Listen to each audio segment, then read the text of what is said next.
நன்றி நன்றி. Thank you. Maybe Thank you, Aral. நல்லா பண்ணீங்க. Thank you so much. we can maybe take two questions or like maybe a question or two. Before that, I will just make a quick note on what AKC is and also introduce the helpline. So, AKC is a membership based organization which aims to challenge all kinds of oppression class, caste, race, religion, and gender. We believe that only such an organization with dedicated members can take our struggles forward. With that understanding, we plan regular reading sessions, activities, and annual conference. This year, we have launched the Anti Caste Helpline to listen, provide support, and engage with empathy to anyone facing challenges in the USA and all over. We appeal to you all to take this initiative to everyone, to the masses. Also, I would like to announce an extended invitation for the AKC annual conference on 4th October this year. The conference is a great avenue to meet like minded people, strategize, and strengthen our forces. So, if you're in the US anywhere, please try and make it to our conference, which will be in person. இப்போ கொஸ்டின்ஸ்க்கு போகலாம். I think Karthik's question is a good one to start off. Given that casteism gets indoctrinated into young minds, what would be our proactive approach to educate them when they're young? சின்ன வயசுல நீங்க சொன்ன மாதிரி இந்த சாதிய மனப்பான்மை வந்து புகுத்தப்படுது. அப்போ அதை எப்படி ப்ரோஆக்டிவா தடுக்க முடியும் அப்படின்னு கேட்டிருக்காங்க. இல்ல நமக்கு இப்போ எக்ஸிஸ்டிங் இதுல எந்த அந்த மாதிரியான எந்த வழிமுறைகளும் இல்ல இந்திய சமூகத்தை பொறுத்த வரைக்கும். ஏன்னா குடும்பங்கள் வந்து அவங்க இருக்கிற அந்த என்ன சொல்றது ஒரு சமூக சூழலா இருக்கலாம், குடும்பங்கள் இருக்கலாம், அது காஸ்ட் வந்து ஒரு கல்ச்சரா வந்து அவங்களுக்கு சொல்லி கொடுக்குறாங்க. ரொம்ப ஸ்ட்ராங்கா வந்து வயலன்ஸே வந்து அவங்களுக்கு கற்பிக்கப்படுது, வன்முறையே கற்பிக்கப்படுது. நீ இந்த சாதிய விதிமுறைகளை மீறினா நீ வந்து அவங்கள அடிக்கலாம் அப்படிங்கிறத வந்து பெற்றோர்களே சொல்லி தராங்க. இல்லைன்னா இது நடக்க வாய்ப்பே இல்லைன்னா நீங்க நகர்ப்புற பள்ளிகளை விட்டுருங்க, கிராமப்புற பள்ளிகள்ல பார்த்தோம் அப்படின்னா ரொம்ப வெளிப்படையா இந்த சாதிய வன்முறைகள் வந்து தலித் த்ரெட்டனிங் நடக்குது. நிறைய தலித் மாணவர்களை அதிக சாதி மாணவர்கள் த்ரெட்டன் பண்றாங்க.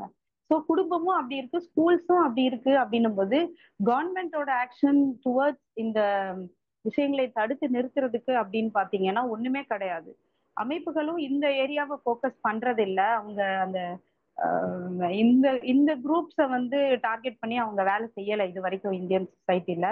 ஸோ பள்ளி நம்ம இந்த இதுல நடந்த மாதிரி ஜெர்மனில நடந்த மாதிரி பள்ளி மாணவர்களை அவங்க பெற்றோர்களே ஆசிரியர்களை மையப்படுத்தி இந்த நியூ ஸ்கூல் கான்செப்ட் மாதிரி ஒரு ஒரு ரேஷனல் ஸ்கூல் கான்செப்ட் வந்து இங்க கொண்டு வரப்பட்டா ஒரு வேளை அது சாத்தியப்படும்.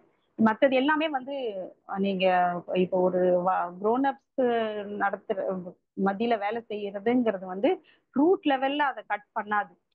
அப்புறம் ஒரு பெரிய சேஞ்சை வந்து பெரிய சேஞ்சுக்கு அது வித்திடாது அப்படிங்கிறது தான். ஸோ இன்னும் நாம அதை தொடங்கவே இல்லை, நம்ம யோசிக்கவே இல்லை. நம்மளோட கல்வியாளர்கள், இந்த புரட்சியாளர்கள் இவங்க எல்லாருமே வந்து இப்ப நீட் எக்ஸாம ஒழிக்கிறது அப்படிங்கிற அடிப்படையிலையும் இடஒதுக்கீடு எப்படி நிலைநிறுத்தப்படணும், இடஒதுக்கீடு கான்செப்ட் ஒழிஞ்சிடக்கூடாது அப்படிங்கிறதுல அடிப்படையிலையும் தான் இங்க சமூக நீதிங்கிறது பேசப்படுது. ஆனா உண்மையான சமூக நீதிங்கிறது வந்து இந்த சாதி குறித்த ஒரு என்ன சொல்றது அந்த சாதியத்தை களைவதுதான் உண்மையான சமூக நீதியா இருக்க முடியும். குறிப்பா மாணவர்கள் மத்தியில அதை கொண்டு போறதுதான் வந்து சமூக நீதியை கற்று தருவதா இருக்க முடியும். அது இன்னும் யாருமே தொடங்கவே இல்லை அப்படிங்கிறது தான் வந்து சேட் ரியாலிட்டி. அடுத்த question. I think Nalanoda question. What's your stance on Dravidianism or Periyarism and anti-caste? Okay, anti caste பெரியாரோட முடிஞ்சு போச்சுங்க என்னை பொறுத்த வரைக்கும்.